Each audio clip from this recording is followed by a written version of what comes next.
My name is Carter Reynolds, and until 48 hours ago, I thought my marriage was simply going through a rough season. Nothing more. I'm a 42-year-old former Army intelligence officer who now runs a growing security consulting firm. 12 years in military intel, then another decade building a company from the ground up. I assumed discipline, planning, and controlled thinking were strengths that made me a stable husband and father. Apparently not. At least, not according to Rebecca, the woman I'd been married to for 8 years. The truth dropped on me not through an argument, not through a confession, but through something far more ironic. My own surveillance system, the same type my company installs for clients who want airtight protection. A routine audit of our home network led me to a hotel audio feed that shouldn't have existed. Room 2847 of the downtown Ritz. Rebecca's voice, clear as if she were sitting beside me, and a man's voice answering her, Ethan Morrison, someone I'd introduced into my life myself. Rebecca, wearing jewelry I didn't recognize, laughed as she told him my kids barely knew me. She said it casually, like it wasn't a blade sliding between ribs. Ethan responded with something colder.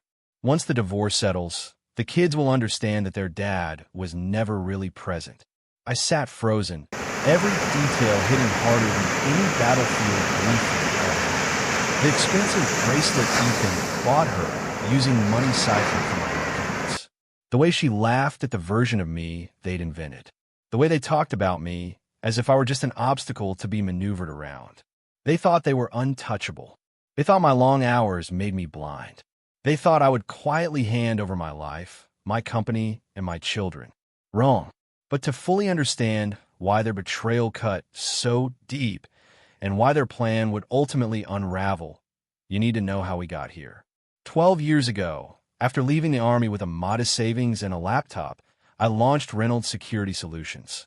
Rebecca entered my life shortly after at a charity gala where she stood glowing beneath chandelier lights. Her world was one of polished marble floors and old political money. Mine was a laptop in a one-bedroom apartment. Still, the connection was instant. Our first year was a whirlwind. Fast dates, faster commitments, and a wedding that cost more than I should have paid but didn't regret at the time. For a while, we built a picture-perfect life. A house in Lincoln Park, thriving careers, luxury vacations, and eventually our twins, Connor and Madison. But perfection has a way of cracking quietly long before it shatters loudly. And the first cracks began years before that hotel room conversation. What Rebecca and Ethan didn't know was that I wasn't the man they thought they could manipulate. I was the man trained to read patterns they didn't even realize they were creating. Back in 2013, when I transitioned from 12 stringent years of military intelligence into civilian life, I assumed the hard part was over. I invested $50,000 of saved pay into launching a private security consulting business, digital risk assessments, internal threat analysis, corporate protection. Companies were willing to pay for someone who could predict danger before it surfaced. Ironically, I never thought the biggest threat I'd ever face would be inside my own home. I met Rebecca Walsh at a charity dinner for a children's hospital. She was confident, magnetic, used to moving through rooms where people rotated around her like planets around the sun. Her family history reflected political prominence and generational wealth. Mine reflected deployments and a worn-in duffel bag. She grew up in private academies and stately homes. I grew up learning to travel light. We accelerated quickly, dinners at high-end restaurants I couldn't quite afford, trips that felt like scenes from someone else's life, and eventually an engagement that swallowed 2 months of income. Yet at the time, paying for a lifetime promise felt worth it. By the time our twins arrived in 2016, the business was thriving. Rebecca and I had a beautiful home, 2 luxury cars, the kind of vacations most people save for years. She praised my work ethic, bragged to friends about how I built success from scratch. I thought we were aligned, even if my schedule was demanding. But around 2018, something shifted. Rebecca's nights out increased. Her explanations grew vague. Phone calls stopped abruptly when I walked into rooms. I chalked it up to stress, her desire to expand her real estate business, maybe even resentment about my workload. I didn't suspect another man. Not then. Then came Ethan. She introduced him as a commercial real estate collaborator with strategic connections. He dressed sharp, talked smooth, and moved into our lives with disarming ease. He brought pastry for the kids, wine for dinner nights, jokes that made Rebecca laugh in ways I hadn't heard in years. And I welcomed him. I welcomed the man who was deliberately dismantling my life. He asked about my clients, my technology, and finances. I thought he'd admire my work. The truth? He was gathering info. Every conversation was reconnaissance. By 2019, Rebecca's patience evaporated. Small disagreements became explosive. She criticized my parenting, my schedule, even my habits. Meanwhile, Ethan became a household fixture. Soccer games, recitals, dinners, even tucking the kids in at night when he stayed late. And still, I didn't see the real scheme.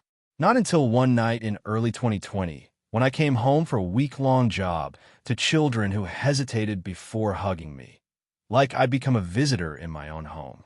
That was the night I realized something was terribly wrong, and the night I decided to do what I was trained for, investigate the truth no one wanted me to find. When I walked into my home in February 2020 after a grueling week in Seattle, I expected excitement from the kids and a warm welcome from Rebecca. Instead, I stepped into a gathering of unfamiliar people, my wife barely glancing up to acknowledge me. The twins, normally loud enough to shake the windows, greeted me with hesitation. That hesitation hit harder than any accusation. Later that night, lying beside a woman who no longer felt like a partner, I realized something I'd avoided confronting. I no longer understood what was happening inside my own home. The only way forward was to do what I had been trained to do for 12 years. Approach the situation like an intelligence mission. I began discreetly. I didn't accuse Rebecca. I didn't ask leading questions. I simply observed. Her laptop, carelessly left unlocked during morning routines, became my first window. Most people assume deleting files erases them. In my world, deleted files are just abandoned footprints waiting to be swept back into view. It took me a little over 3 hours to rebuild 8 months of deleted time. The truth was immediate and nauseating. What began as professional exchanges between Rebecca and Ethan had transformed into late-night messages, lengthy lunch meetings, photos I never should have seen, and a list of hotel reservations tied to an account Ethan managed. But the affair wasn't even the worst part. Hidden between romantic messages were outlines, actual documents, detailing a plan to destroy me professionally, financially, and legally. They intended to paint me as unstable, manipulative, and unfit to be a father. Rebecca's influential mother and politically connected father were prepared to support this story. They had already drafted custody strategies, asset redistribution proposals, and talking points designed to portray me as a threat to my own children. But one file stood out, a note referencing a sealed court case from 2011 involving Rebecca's family, something they clearly didn't want resurfacing. That single entry changed everything. From that moment, the mission shifted from defense to offense. I began installing surveillance equipment, not the kind my company installs for clients, but compact devices small enough to embed in decorative frames, detectors, and vehicles. A tracker went onto the diamond bracelet I now knew Ethan had purchased with stolen money. I monitored her patterns, his movements, their financial behavior. I mirrored Ethan's phone, captured his transfers, and watched their strategy develop in real time. They thought they were orchestrating my downfall. They had no idea I was already documenting every misstep they made. What I uncovered next didn't just expose betrayal. It exposed a criminal operation far bigger than a marriage falling apart. 2 weeks of surveillance produced more evidence than I expected, far more than I even wanted.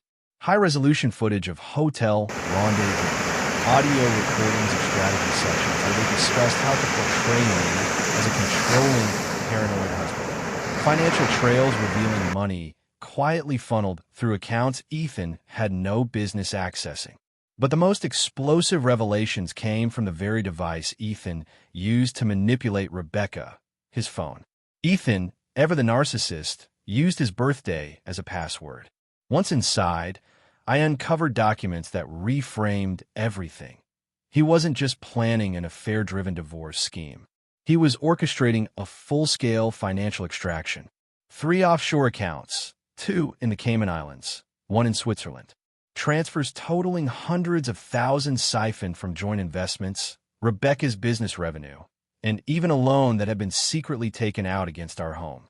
Ethan wasn't simply helping Rebecca secure assets.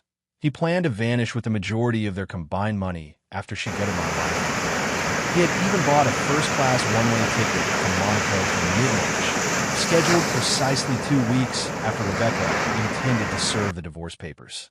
She would be left to explain the missing funds while he sipped champagne overseas. But the truly destabilizing discovery wasn't financial. It was historical.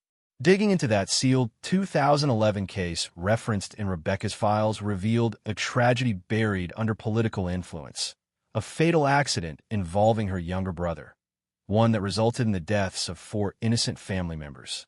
Evidence had been manipulated, witnesses pressured, and the case suppressed through the influence of Rebecca's mother, a federal judge, and her father, a sitting senator at the time.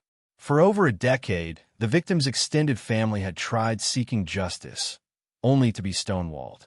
That was the leverage Rebecca and Ethan didn't know I possessed. Not vengeance, truth. The kind of truth that ruins people who think they're untouchable. I compiled everything meticulously: photographs, messages, bank statements, travel receipts, legal evidence from the sealed case. Then I waited for the moment they attempted to corner me. It didn't take long. Lawrence Sterling, Rebecca's attorney, contacted me with the confidence of a man accustomed to destroying husbands for a living. He presented her demands with a smug smile.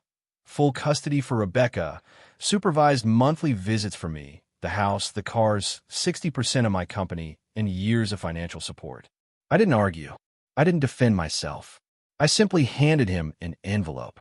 Inside was the entire truth about the affair, the theft, the offshore accounts, and the Walsh family cover-up. Within hours, my phone began ringing. The first call came from Rebecca, the second from Ethan, the third from Judge Walsh herself. And that's when the real war began. Rebecca was the first of all. 6 hours after Sterling received the envelope, she called me with a shaky voice that barely resembled the woman who had once stood beside me at our wedding. "Carter, we need to talk," she said, her tone collapsing into panic. She warned me about her family's influence, about how deeply connected they were in every legal and political corridor in Chicago. I told her to ask her mother about the Rodriguez family: Maria, Carlos, Isabella, Sophia, and the line went silent. Next came Ethan. His anger was predictable, but beneath the fury, I heard something else: fear. When I brought up the offshore theft, the stolen $340,000, the one-way flight, and the evidence of his intention to leave Rebecca behind once the divorce was finalized, the bravado vanished. He threatened to expose me, but I reminded him I held bank records, travel logs, mirrored messages, and hours of recordings of him strategizing. He understood instantly that I wasn't playing, but the call I had anticipated most came from Judge Patricia Walsh. Gone was the commanding, articulate voice she used on the bench. Instead, she sounded brittle, stripped of authority. She asked what I wanted. My demands were straightforward. Rebecca withdraw all divorce actions, Ethan return every stolen dollar, and her own resignation from the bench to allow overdue justice for the Rodriguez family. She said I was asking her to dismantle her career. I told her she dismantled it herself 12 years ago. But the most unexpected twist came the next morning. Rebecca called before sunrise, this time crying uncontrollably. Ethan had vanished overnight, cleaning out every shared account he'd controlled with her. Funds for her business, investments, personal reserves, all drained.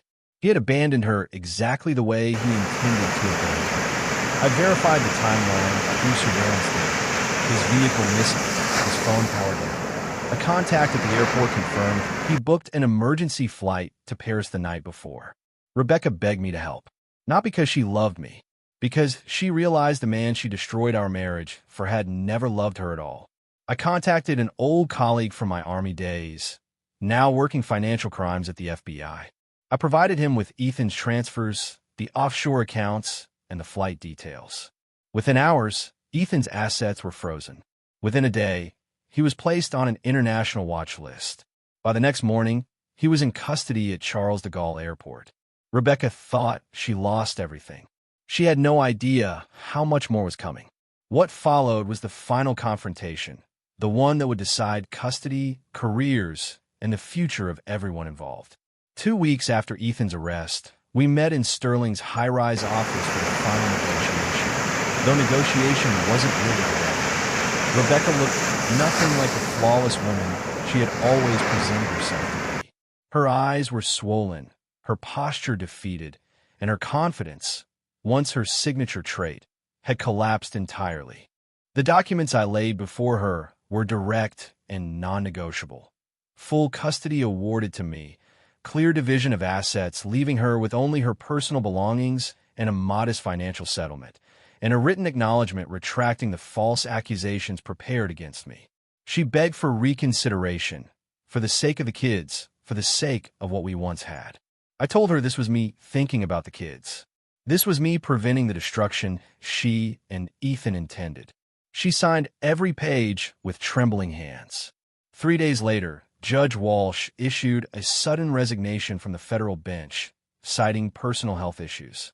No one in Chicago's legal community believed the answer. The truth spread quietly among those who covered it. The Walsh family's long-hidden scandal had resurfaced, and no political shielding could protect them now.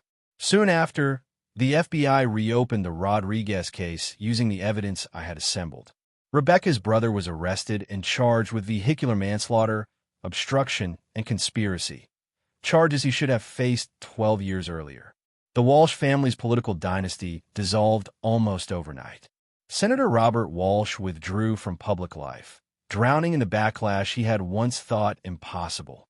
Meanwhile, the government formally charged Ethan with financial crimes ranging from wire fraud to embezzlement. To lessen the sentence, he accepted a plea deal and returned every stolen dollar, including money he'd taken from Rebecca herself. His 7-year prison term was the result of his own arrogance. Rebecca's downfall came in slow waves. Word of her involvement in the schemes spread through Chicago's real estate and social circuits. Clients vanished. Friends quietly distanced themselves. Legal fees accumulated faster than she could handle. She sold her car, her jewelry, her designer wardrobe, items she once treated as disposable. Eventually, she took a receptionist job in a suburban real estate office, earning less in a year than she once spent in a month. As for me, I rebuilt, not my finances, but my life. Connor and Madison came home to a presence, not an absence. I shifted my priorities completely. No more late-night surveillance logs, no more treating work like a battlefield. My focus was on bedtime stories, little league games, and art projects. I rediscovered fatherhood in a way I never thought possible. But the story wasn't over yet, because the real victory wasn't in exposing betrayal. It was in reclaiming my life from the people who tried to rewrite it. 6 months after the divorce finalized, life had taken on a new rhythm, one that felt foreign at first, then gradually became something I cherished. Nights once spent reviewing client risk portfolios turned into evenings in the backyard with the twins, watching them run through sprinklers or dig up the garden looking for imaginary treasure. The silence of the house no longer felt tense. It felt peaceful. People often ask whether I regret any of it. Exposing Rebecca, dismantling her family's facade, pushing the truth into daylight, even though it meant shattering the life we once pretended to have. My answer is always the same. You can't regret defending what mattered most. Rebecca and Ethan didn't lose because I outsmarted them. They lost because they underestimated the one person trained to notice what others overlook. Their scheme relied on the assumption that I was too distracted by work to see the signs. They mistook discipline for detachment and focus for blindness. They bet on my absence and lost to my preparation. In the aftermath, Reynolds Security Solutions didn't suffer. Quite the opposite. The story of how I dissected a complex internal threat spread through professional circles. New clients sought me out, because they trusted that I could identify deception before it had a chance to grow. The company expanded to nearly 30 employees and doubled its annual revenue. But success wasn't the victory. The victory was showing my kids what resilience looks like. They're old enough now to sense that life changed dramatically, but young enough not to carry the weight of the chaos that preceded it. I've taught them that people make mistakes, that trust is precious, and that honesty, no matter how uncomfortable, matters more than comfort built on lies. Sometimes I catch myself thinking about who Rebecca used to be, about all the beautiful moments before everything rotted beneath the surface. But then I remember the recordings, the documents, the way she spoke about me in that hotel room. Like I was an obstacle, not a husband. Like our children were bargaining chips, not people. You can't fix a marriage founded on performance. You can't save someone determined to destroy you. And you can't unhear the truth once you finally recognize it. Justice doesn't always come in courtrooms. Sometimes it comes through patience, documentation, and the unwavering will to protect what matters most. And in the end, that's all I did. If you're someone who believes that truth eventually rises, no matter how deep people try to bury it, then you'll understand exactly why this story unfolded the way it did. If you want more stories where betrayal collapses and justice wins, stick around, because the next one is even wilder.